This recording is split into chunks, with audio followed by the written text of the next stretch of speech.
500年来，能打到此处的也只有我了。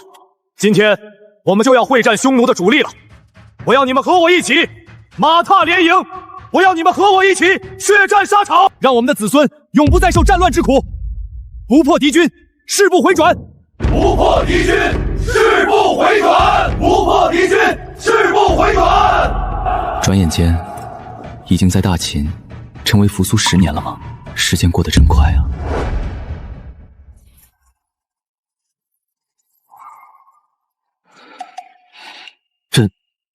朕不是在第5次北征吗？怎么会落至此处？公子扶苏接旨，先帝驾崩，新帝登基，念你戍边无功，忤逆圣意，赐你自尽，即刻伏法，不得延误。请长公子接旨自伤，莫要逼我等动手。公子万万不可！陛下素来器重公子，命我2人镇守北疆，抵御匈奴，无过而诛，此必有蹊跷，绝不能信啊！蒙恬大胆，竟敢质疑先帝遗诏，违抗新帝旨意！莫非你要伙同扶苏谋反，祸乱大秦江山吗？朕这是成为扶苏了，这位倒也和朕当年当燕王时候的处境有些类似，处处受制，危机四伏。公子，此诏定是赵高伪造。没错，就算真是让胡亥即位，真男人也从不玩顺位继承。蒙恬将军，咱们长城军团有多少人？30万。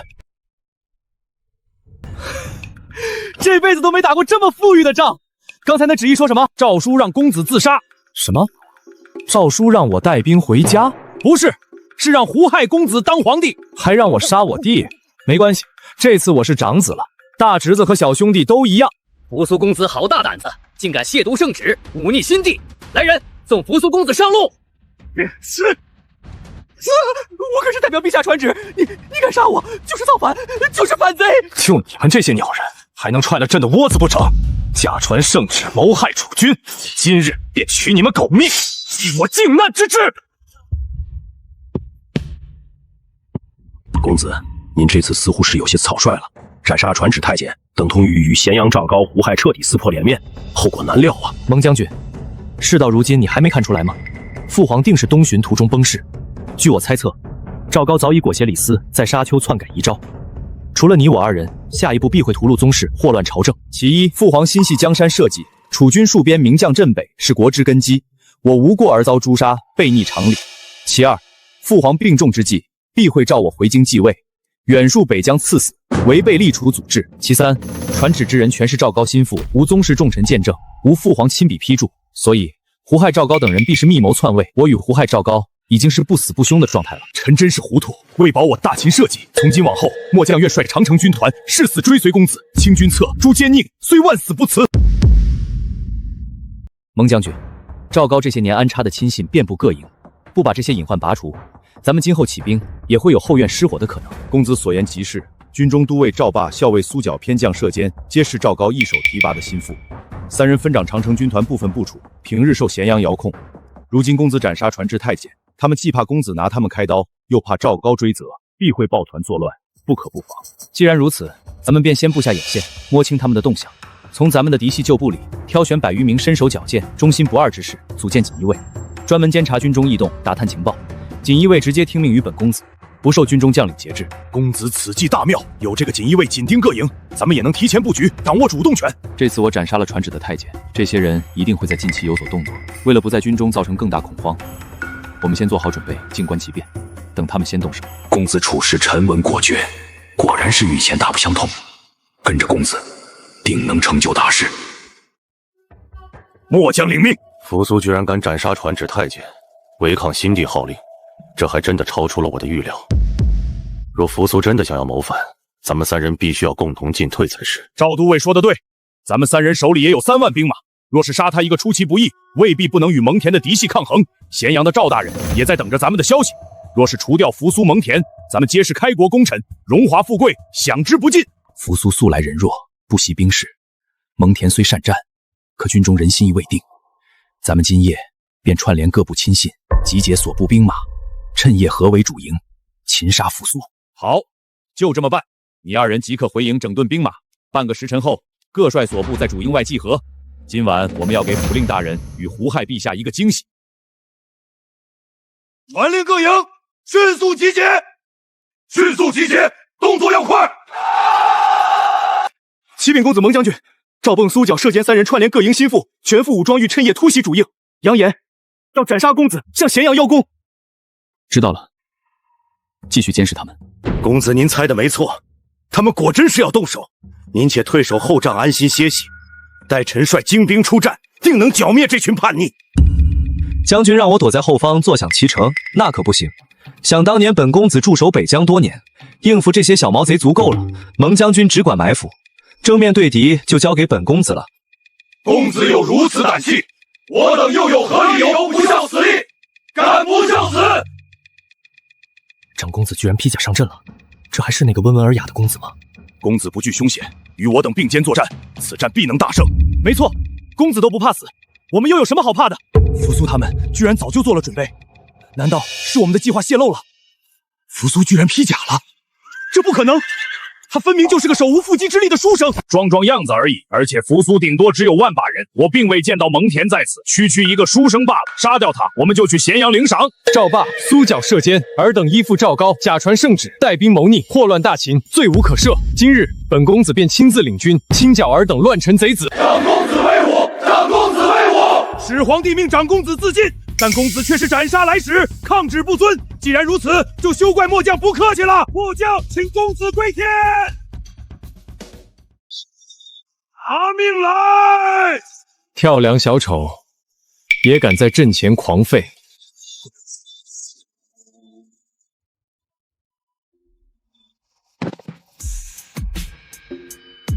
真是不堪一击！还有谁不服？上来领死！扶苏小儿，我要杀了你为苏角报仇！将士们，随我冲杀，清剿乱贼！公子威武！杀！末将一时糊涂，求公子开恩，饶末将一命。将人押下去，等候发落。公子勇武盖世，末将还没来得及出手，战斗已经结束了。公子真乃天人，此战打得太痛快了。区毛贼不值一提，我们先进大帐议事吧。蒙将军，你对军中了如指掌，接下来就劳烦你带着锦衣卫肃清军中赵高一党，彻底掌握大军了。公子放心，此事交给末将即可。从今往后，长城军团只遵帅令，一心戍边，但凡再有通敌谋逆者，便是这般下场。来人，把逆臣心腹就地正法。谨遵公子令，愿为公子效死。赵青，这可如何是好？扶苏非但没死，还斩杀叛将，掌控了长城军团，那可是北疆精锐。他若是起兵杀回咸阳，朕该怎么办？陛下莫慌，扶苏逆子竟敢违抗圣命，私斩亲使，又屠戮朝臣心腹，已是罪大恶极，天下人人得而诛之。臣这就派遣大军剿灭此贼，以安社稷。全凭赵青做主，一定要杀了扶苏，把他挫骨扬灰，朕才安心。启禀陛下，府令大人，扶苏虽斩杀亲使，肃清军队，但长城军团30万大军，需分兵严防匈奴，绝难扶树调动。且他素来文弱，断不可能短时间掌控全军。陛下，臣已征调关中精锐、各地郡兵，再加上新招募的士卒，共计20万大军，尽归王离将军统帅。此番北上，定能一举踏平长城军，擒杀扶苏。甚好，甚好！王离将军，朕命你即刻领兵出征，务必剿灭扶苏。朕在咸阳等你的捷报，此战一定要赢。末将遵旨，定不负陛下与府令重托，取扶苏首级，回京复命。启禀公子，赵高调集关中精锐、各地守军及新军，共20万大军，以王离为主帅，星夜北上，欲攻打我军。公子，敌军20万来势汹汹，我军不如多抽调兵马，也凑齐20万大军迎战，方能万无一失啊！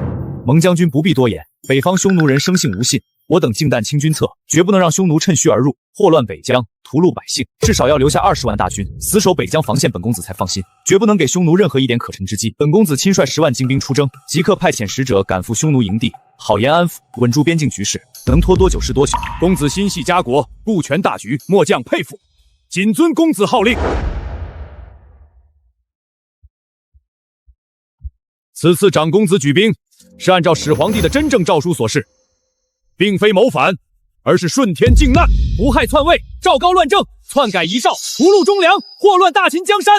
本公子乃始皇嫡长公子，为保大秦社稷，为救天下苍生，本公子就是要奉天靖难，诛奸佞，明大义者生，为天理者亡。赵霸依附阉宦，谋逆作乱，罪无可赦。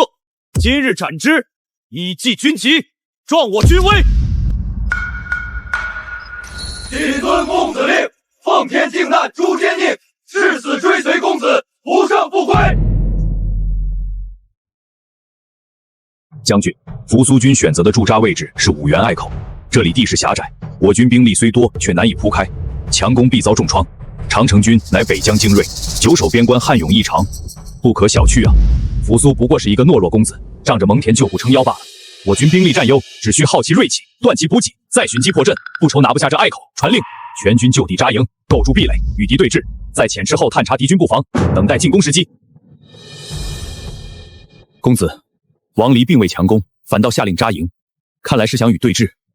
公子，我军10万军队全靠大营存粮支持，利于速战，不利于久耗。哼，王离此人看似沉稳，实则内心急躁骄傲，他不会沉住气的。传令下去，每日轮番派小队弓弩兵袭扰敌营，扰其军心，疲其士卒，激怒王离，再遣密使加急传回北疆，命蒙恬将军严守防线，切勿轻举妄动。同时从别处筹集粮草，保障军需。咱们就陪他耗着，看谁先沉不住气。我乃名将之后，若不能速胜，未免有些丢了面子。诸位可有什么良策，助我快速破敌？将军，五原隘口西侧有一隐秘小径，虽崎岖难行，却可绕至隘口后侧。若遣一支精锐骑兵夜袭，前后夹击，扶苏军必乱。只是小径狭窄，大军难行，仅能派数千轻骑突进。扶苏必定重兵死守隘口正门，后侧防备定然松懈。挑选3000精锐轻骑，交由你率领，子夜时分秘密出发，绕小径奇袭地后。我率主力正面佯攻，引其主力驰远，你等趁机捣毁其粮草营，乱其阵脚。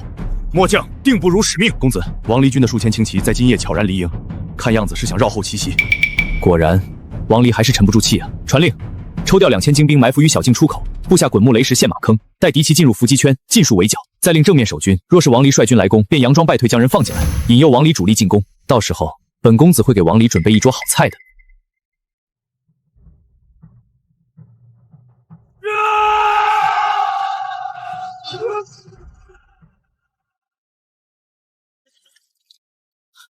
不好，中计了！尔等将士皆是大秦儿郎，何苦为胡亥、赵高这等奸佞卖命？胡亥篡位弑兄，赵高乱政祸国，我等奉天靖难，只为清君侧安社稷。尔等若能放下兵器，既往不咎，负隅顽抗，唯有死路一条。全军继续进攻，拿下隘口，重重有赏。稳住阵型，敢退者格杀无滥，随我冲杀，踏平隘口。将士们，王离军已是强弩之末，随我突袭王离军侧翼，彻底击溃敌军。是。我没听错吧？公子居然亲自披甲冲锋？你怕是不知道吧？公子可是亲自带兵剿灭了赵高在咱们军团安插的叛贼的。公子之能劲亲自冲锋，我等必将死战。是。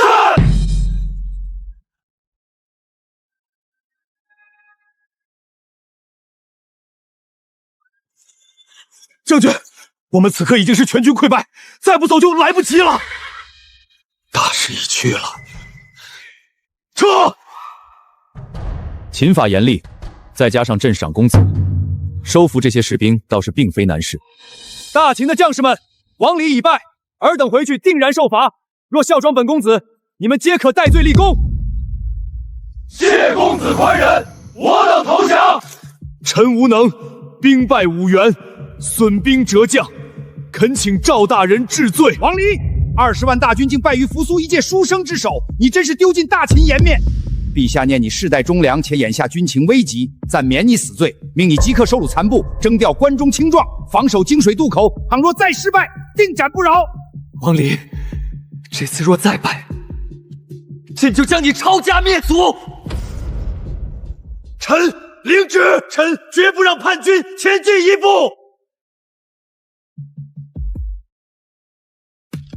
将军，渡口的船只已经全部毁掉，我们也布置了多重障碍，对岸的敌军无法渡河。只是新兵青壮未经历过战阵，战力薄弱，我们能用的部队依旧是之前溃败下来的残兵。扶苏军长途奔袭，急需渡河速进，我军唯有死战拖延敌军，等赵大人与章邯将军筹措调度新的军队才行。传令，无令不得出战，叛军靠近便以弓弩射击，敢有畏缩退逃者，立斩。公子，王离想要死守金水渡口，我军士卒不善水战，强攻渡口必遭重创。不如寻找上游浅滩，分兵突渡，前后夹击，破其防线。王离兵败心切，只敢固守正面，侧翼定然空虚。传令，正面大军列阵佯攻，大造渡河轻势，吸引敌军主力。命副将率3000精锐携简易木筏赶赴上游100里浅滩偷渡，绕至渡口后侧突袭。本公子亲率主力，待敌后大乱，即刻强渡泾水。谨遵公子将令。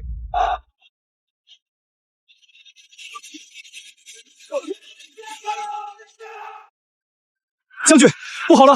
我军大营后侧忽然出现了一支扶苏的兵马，打了我们一个措手不及。好一个狡诈的扶苏小儿！快分兵支援，挡住扶苏军队！我们的偷袭成功了，全军立刻渡河！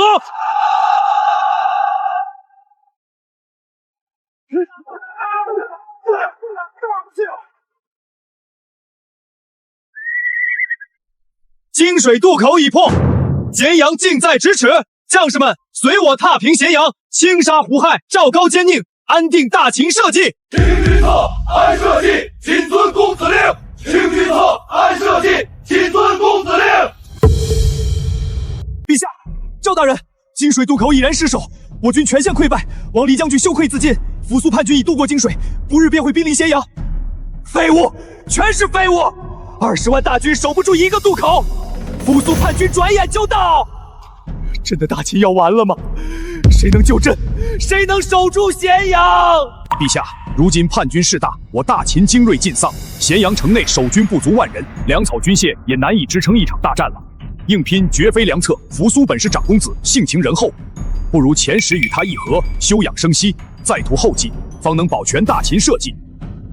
李斯大胆，竟敢妄言议和，长叛军志气，灭大秦威风。扶苏是叛臣贼子，谋逆篡国，岂有议和之理？你这是通敌叛国！李斯，你竟敢劝这降贼？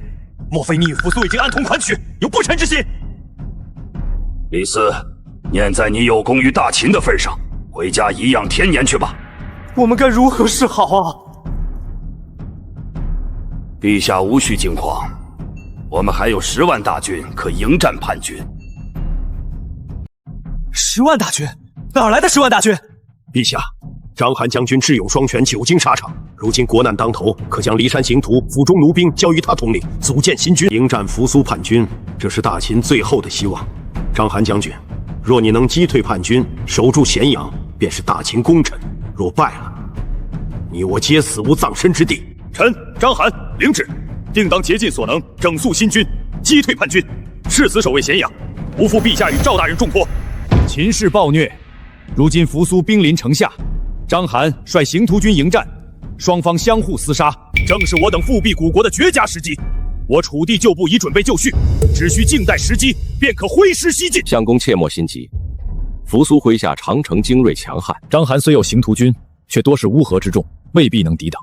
我们需按兵不动，待他们两败俱伤，再趁机出手，方能事半功倍。张良先生所言极是，我齐地旧部也已集结完毕。只要秦氏元气耗尽，我们便可趁机光复故土，分占天下。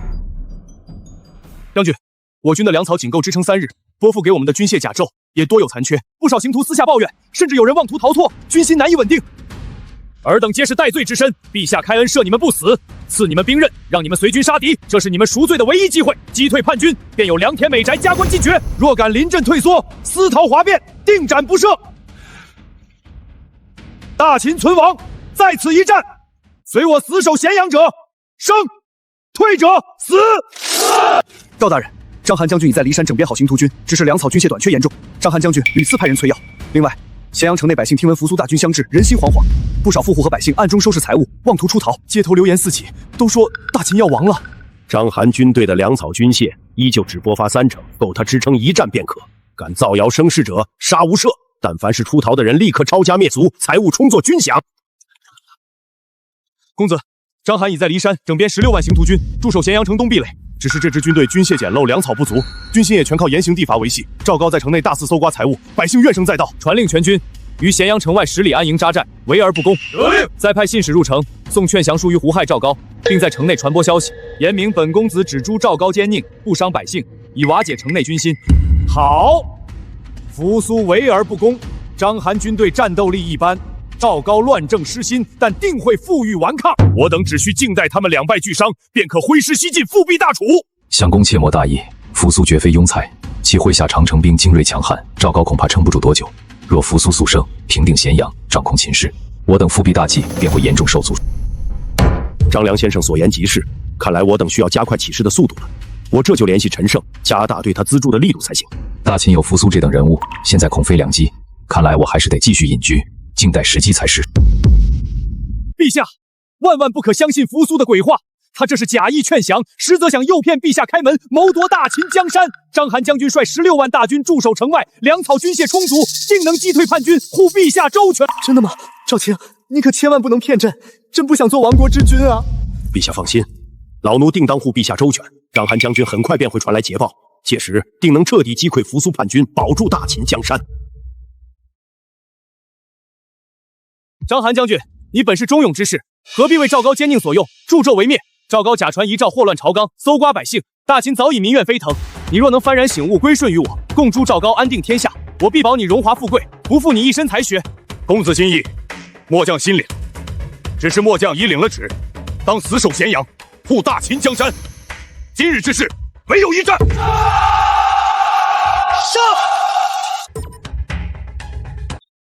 弟兄们，这是我等靖南的最后一战了，跟我冲杀上去！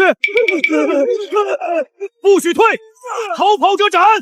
都给我回去！章邯将军，事已至此，何必再做无谓顽抗？你中的是大秦社稷，不是赵高奸佞。降于本公子，一同诛杀赵高，安定关中，才是不负你一身将略，不负天下苍生。末将无能，兵败被俘，愿降公子听凭调遣，只求公子诛杀赵高，保全被赵高折磨的关中百姓。末将万死不辞。此时大秦江山烽烟四起，正是你建功立业的好时候啊！传本公子令，但凡投降者，本公子赦免其罪。谢公子宽仁，末将愿效犬马之劳，为公子踏平关东反贼。赵高乱政，祸国殃民，胡亥昏庸，大秦气数已尽。长公子扶苏仁厚，率军诛赵高，安天下，乃是民心所向，大势所趋。老夫蛰伏多日，只为等今日良机。你我开城献降，既能保全全城百姓，也能为自己谋一条生路。末将愿听李丞相调遣。赵高倒行逆施，早已天怒人怨，末将早已不愿为其卖命。好，明日天明，公子攻城，末将即刻打开西门，接应大军入城。公等皆失期当斩，戒令勿斩，而数死者故16期。且壮士不死即已，死即举大名耳。王侯将相宁有种乎？今秦氏暴虐，天下苦秦久矣。我等今日举义，伐无道，诛暴秦，共图生路。公子，李丞相已暗中联络旧部，策反西门守城校尉，约定天明攻城之时，开门接应我大军进城。另有关东急报，祁县大泽乡副卒陈胜、吴广率众起义，斩木为兵，揭竿为旗。关东百姓纷纷响应，反秦义军已连克数县。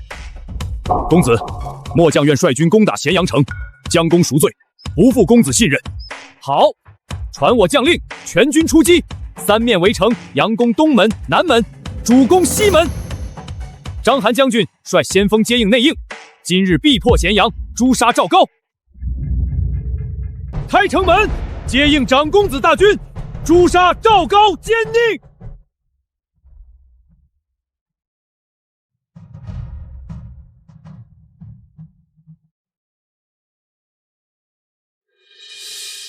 老臣无能，此前遭赵高构陷，蛰伏至今，未能早日清奸除佞，还请公子降罪。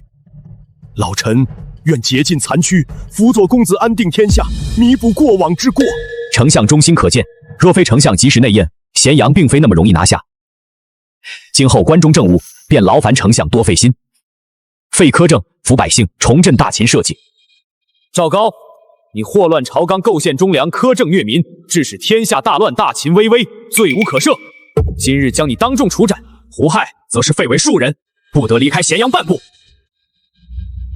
今奸佞伏诛，昏主废黜，长公子扶苏仁德布于天下，民心所向，众望所归，即秦王位，安抚社稷，抚恤苍生，重整大秦山河。朕今日继位，首废秦之苛法峻刑，减免关中百姓3年赋税，遣散公为冗余侍从，开仓放粮，赈济流民，重整军备，以长城精锐为骨干，整编降卒，操练新军，既要平定内乱，亦要北御匈奴，护我边境安宁。吴王万岁万岁万万岁！陛下，关东急报，陈胜吴广义军势如破竹，已攻克陈县。陈胜自立为王，号为张楚，分兵3路西进，一路攻荥阳，一路取函谷关，一路掠6国故地，兵力已扩至数10万。更有6国旧贵族闻风而动，项梁、项羽在吴地起兵，田谭在齐地复国，魏济等人也纷纷收拢旧部，复辟古国。关东大地已然遍地烽火。陛下，一群草寇与亡国旧贵族不堪一击，末将愿率5万长城精锐出关，旬日之内必踏平陈县，斩杀冲胜吴广，荡平6国复辟势力。陛下，万万不可急战。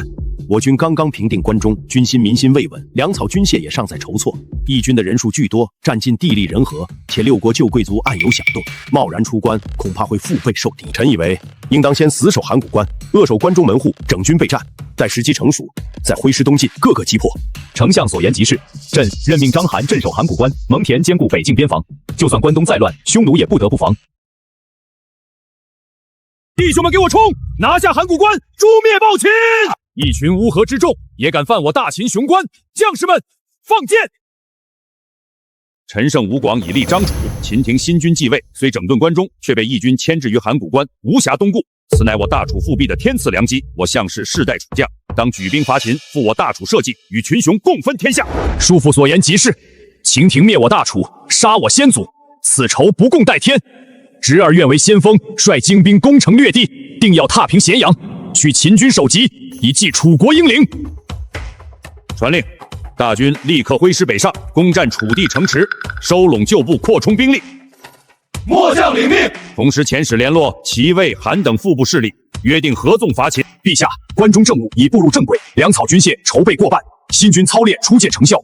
如今关东乱局，陈胜吴广与6国旧贵族看似同心伐秦，实则各怀鬼胎，互相猜忌。我军可使用离间之计，让其内斗，再坐收渔利。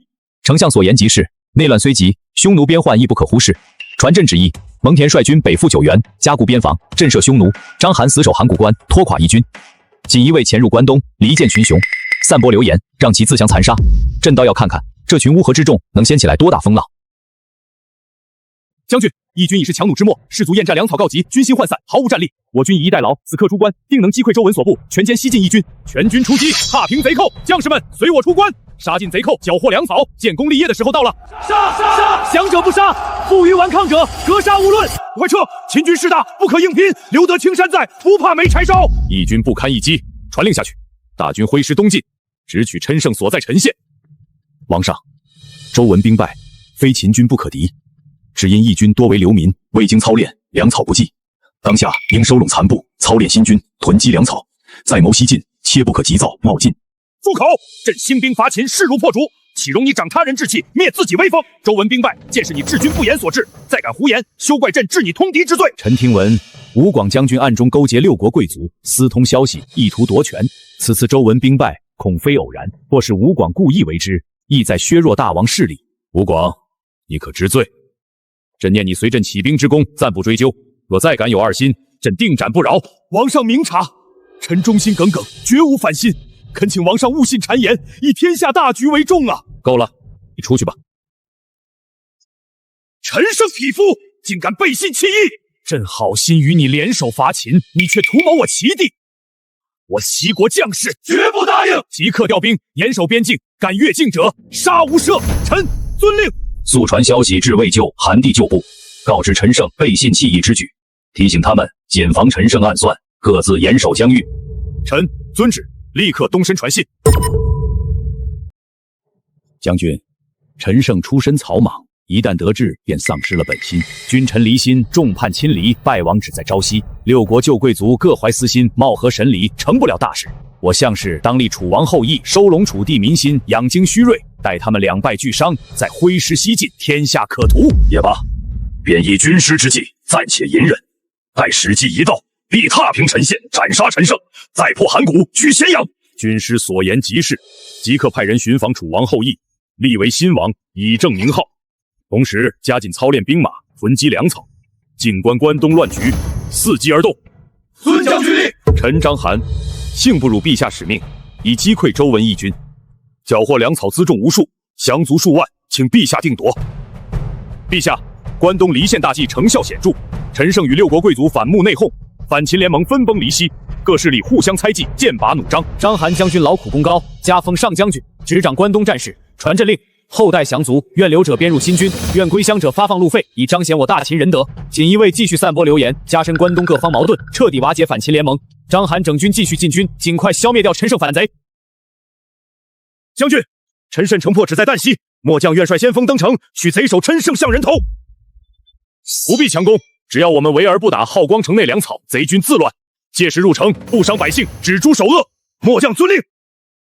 皇上，秦军破城在即，将士们都逃了，快随属下从密道突围吧。突围？朕还能往哪里突围？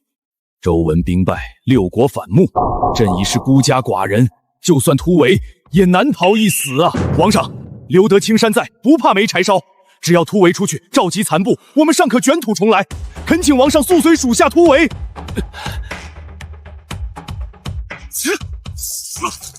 装甲，朕待你不薄，你竟敢背叛朕！陈胜，你残暴无道，众叛亲离，早已不配为王。今日我杀你，既是为了百姓，也是为了我自己。陈胜无道，虐害士卒，我已斩其首级，献于秦军，愿开城归降。求将军饶全城内百姓性命。刘季，如今关东打成一团，秦军又要东来了，咱们这小县城可怎么安生啊？诸位乡亲莫慌，乱世之中守好本分，不管谁做天下，咱百姓总得过日子。真到了难处，我刘季绝不会撇下大家。萧大人，秦廷新君继位，废了苛政，还派人寻访贤才。您一身才学，难道就甘心做个沛县小吏吗？良禽择木而栖，贤臣择主而事，且静观其变。若欲明主，自当出山辅佐，安定天下。韩信，你天天背着剑，看着人模狗样，实则就是个懦夫。有种你就杀了我，没种就从我胯下钻过去。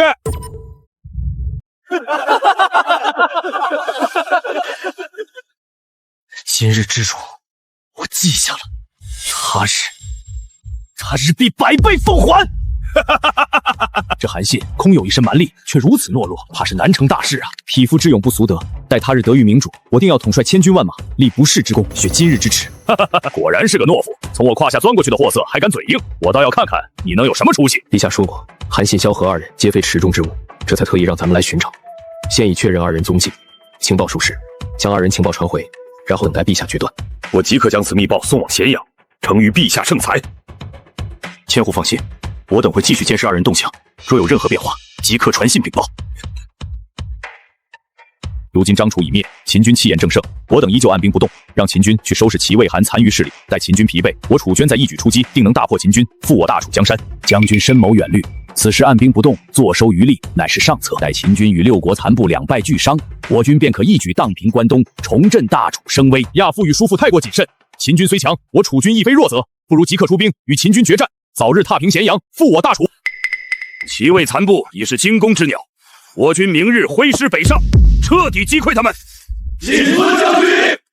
陛下有令，上将军章邯暂毁东进，分兵驻守以攻克城池，安抚百姓，恢复生产，静待陛下亲临关东，寻访贤才，再定全盘平乱大计。陛下此时暂缓进兵，反倒要亲临关东，莫非是另有深意罢了。陛下圣明，谨遵旨意便是。将军，我军士气正盛，怕是会给贼军喘息之机啊。陛下自有打算，我等只需严守驻地，安抚百姓，静候陛下驾临即可，不得擅自出兵。传我命令，全军严守驻地，分兵驻守已攻克的城池，安抚百姓，发放粮种，恢复农田生产，不得有丝毫懈怠，违令者军法处置。遵将军令。乱世之中，得人才者得天下。萧何理政之才，韩信统兵之能，皆是旷世奇才，朕必亲自招揽，收为己用。由此二人辅佐，再加之章邯蒙恬之勇，丞相之谋，平定关东，横扫楚汉，北击匈奴，指日可待。陛下，今内乱将定，陛下也无需亲征吧？项羽与刘邦绝非常人，朕如果不亲自去平定他们，心有不安。陛下远见绝世，人才乃国之根基，招揽贤才，远比穷兵黧武更易平定天下。老臣定会留守咸阳，打理政务，稳固后方，等候陛下凯旋。好，朕明日便启程东巡，亲自招揽萧何、韩信，部署关东平乱大计。咸阳后方便全权托付给丞相了。老臣遵旨，臣盼陛下早日凯旋。萧公在沛县理政多年，公允持重，深得民心。眼见天下大乱，百姓流离，难道甘愿屈居一隅，守着这小小县衙，虚度一身济世之才吗？先生所言极是，只是乱世之中，明主难寻。寻常诸侯，要么暴虐无道，要么目光短浅，皆非能安定天下之人。萧何不敢轻易托付终身。若是当今扶苏亲自来邀请，先生可愿出山？原来是陛下当面。臣萧公免礼，朕竟是大秦新君，朕知你心怀天下，不忍百姓受苦。朕继位便废苛政，抚流民，志在平定乱世，重振山河。恳请萧公出山，辅佐朕治理天下，造福万民。陛下仁德，乃天下苍生之福。萧何愿效犬马之劳，辅佐陛下平定乱世，安邦定国。有萧公辅佐，朕如虎添翼，关东政务便先托付给你。臣遵旨，定不负陛下重托，全力稳固关东根基。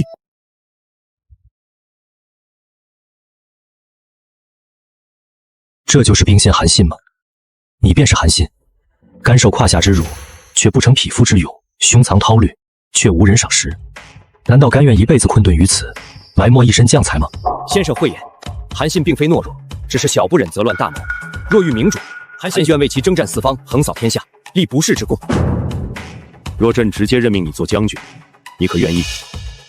陛下不嫌韩信出身戚微，身处困顿，愿委以重任。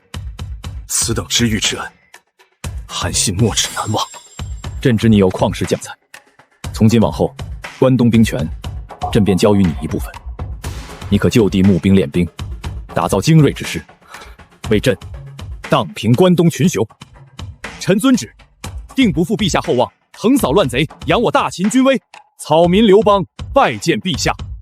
陛下仁德，废秦苛政，安抚百姓，实乃明君。草民愿率沛县子弟归顺陛下，听凭调遣。汉高祖投靠朕，在这个世界真的是越来越有意思。你既有心归顺，便先留在沛县，管束乡民，维持治安，待朕平定关东，再论功行赏。草民遵旨，定当尽心竭力，不负陛下信任。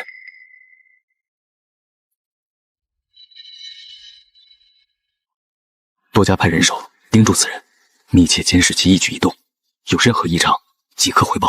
诺。你既有心归楚，共伐暴秦，我楚军便接纳你。即日起，你率部驻守丰沛，收拢流民，操练兵马，粮草军械由大营拨付。你需尽心为我大楚效力。多谢相公收留，刘季定当肝脑涂地，效忠楚王，追随相公，大破秦军，复我大楚江山。哼，一个市井无赖也配投靠我楚军？若敢有二心，我一剑便取你狗命！相公，刘邦此人城府极深，不可轻信，我们需严加提防，谨防其暗中扩充势力，日后成为我军隐患。我心中有数，暂且留他有用，待破秦之后再做处置。项梁、项羽、扶苏，今日之辱，我刘邦记下了。待我积蓄力量，必让你们刮目相看。陛下，沛县及周边郡县的民情户籍、粮秣储备，臣已初步梳理完毕。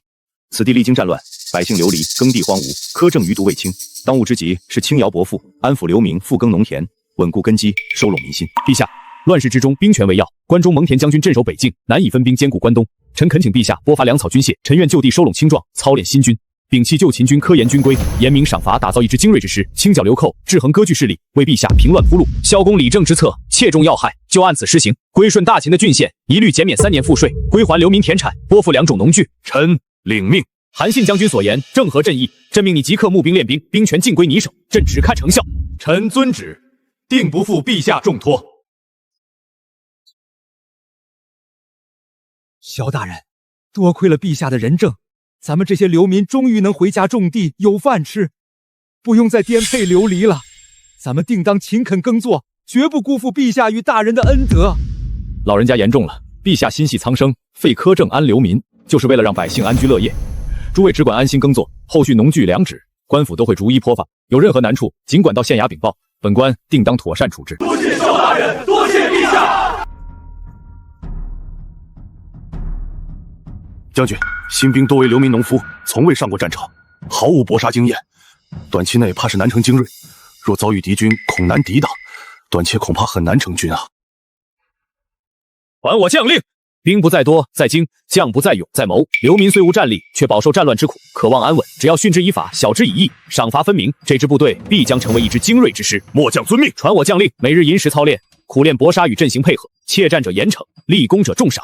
1月之内，必练出一支敢战能战之军。丞相，关中急报，北境匈奴察觉陛下东巡，蠢蠢欲动，频频侵扰边境。蒙恬将军已率军布防抵御，急请朝廷增派粮草军械。另有部分旧秦贵族心怀不满，暗中勾结6国贵族，妄图趁陛下离京，扰乱关中。慌什么？陛下临行前已有叮嘱，死守后方，稳住内政。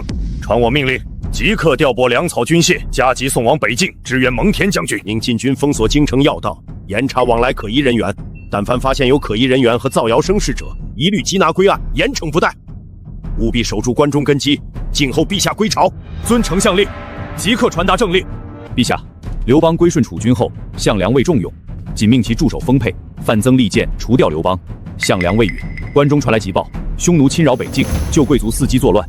李丞相已稳住局面，项梁目光短浅，范增有谋却不得重用，楚军败相已显，刘邦蛰伏待机，果然是个隐患，正好借楚军之手牵制他，坐收渔利。匈奴与旧贵族后不过是跳梁小丑，待朕收复关东，练出精兵，再逐一清算，传朕旨意，令萧何继续安抚民心，囤积粮秣，务必稳固关东根基，令韩信加紧练兵，无需顾忌楚军动向。朕倒要看看这些楚汉群雄能翻起多大风浪。萧大人，陛下仁政远胜楚军横征暴揽。我等深知陛下心系苍生，愿献良田，率子弟归顺，辅佐大秦安定关东，共度乱世。诸位深明大义，实乃关东之福。陛下求贤爱人，凡归顺之事，必善待重用，绝不亏待。我等愿誓死追随陛下与萧大人，献粮献力，辅佐大秦平定乱世，还百姓一个安稳家园。诸位免礼，快快请坐。容本官与诸位商议归顺后的具体事宜，妥善安排良田与子弟的安置之事。你速将这份归顺名册送往陛下驿馆，呈于陛下过目。告知陛下，沛县士卒皆愿归顺，民心所向，根基日渐稳固。小人遵令，即刻动身，务必尽快将名册呈于陛下。一路上务必小心谨慎，不可延误，也不可丢失名册，否则军法处置。小人谨记大人叮嘱，绝不敢有误。扶苏沉稳有谋，萧何善于理政，安抚民心；韩信用兵如神，一文一武相辅相成，又深得关东民心，已难以撼动。我军当整肃军纪，安抚士卒，囤积兵力，静待时机，不可贸然出兵。亚父太过怯懦，扶苏兵力薄弱，麾下多为流民新军，我楚军数10万大军，兵强马壮，直接北上踏平秦营，生擒扶苏。韩信何须隐忍？没错，现在6国势力越来越小，再不出战，我等恐怕就没有机会了。传令，整肃3军，3日后挥师北上，攻淮阴秦营，生擒扶苏韩信，立楚捐威名，震慑关东群雄。遵相公令。项梁、项羽统兵真是鲁莽，楚军已经进入我军伏击圈，全军出击！我与你们不共戴天！项羽，今日便是你们的覆灭之日，还不束手就擒？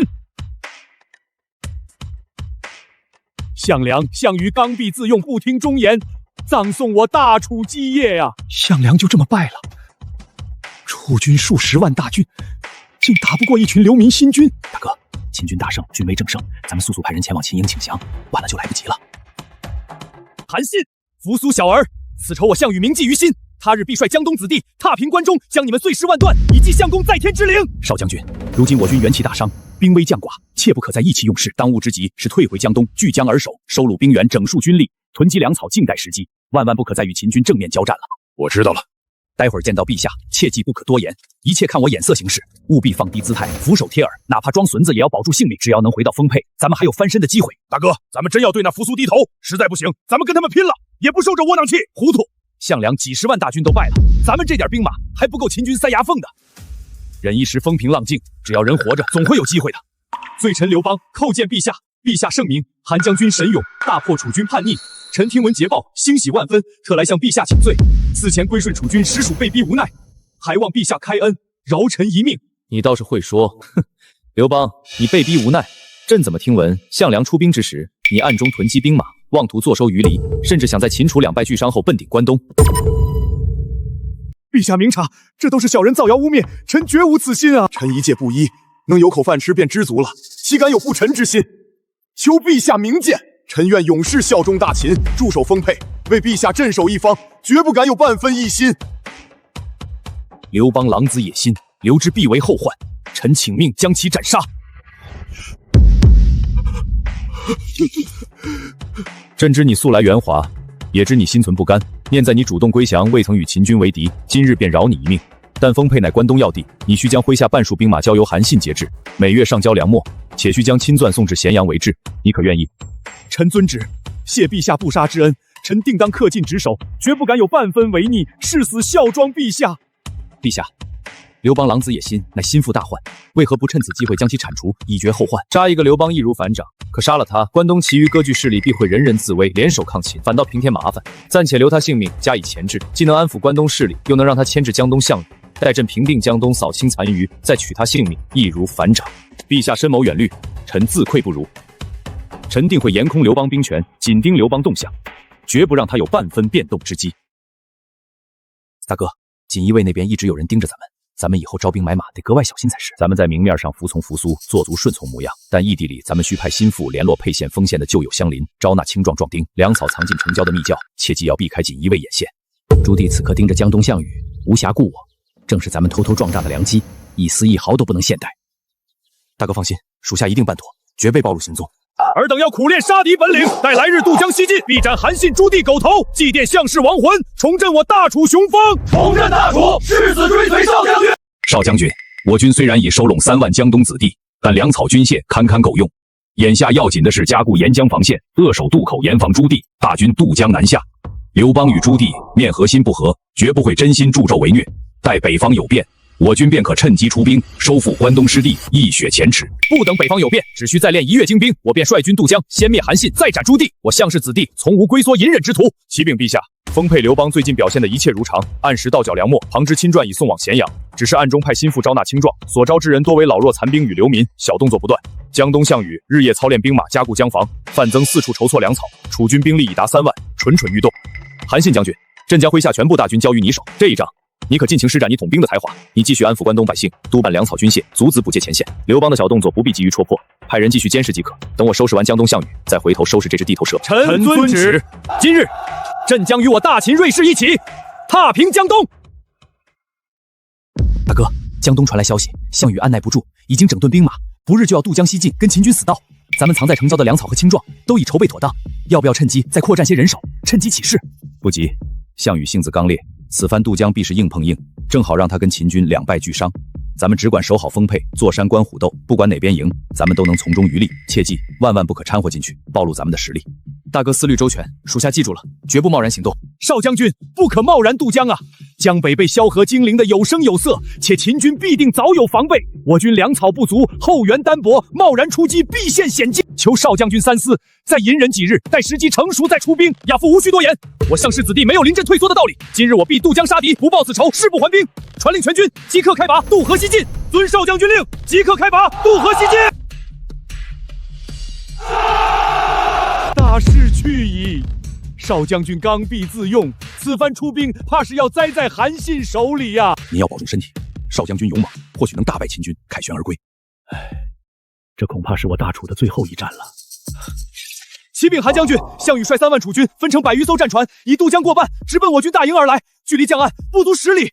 来得正好，传我将令，弓弩手上前列阵，骑兵2翼包抄，步兵固守江岸防线，敢有退后者，格杀勿论。今日便让项羽有来无回。遵将军令。稳住阵型，切勿慌乱，斩杀来犯之敌。启禀陛下，韩将军已率部阻击楚军，项羽勇猛难挡，楚军攻势极猛，战况焦灼，我军虽能够稳住防线，却也损耗不小。传朕旨意，命后军3万精锐骑兵即刻驰援前线，合围楚军。项羽有勇无谋，此番自投罗网，正好将其一网打尽，彻底平定江东。遵陛下令。2翼包抄，中路推进，务必将楚军合围，不许一人漏网。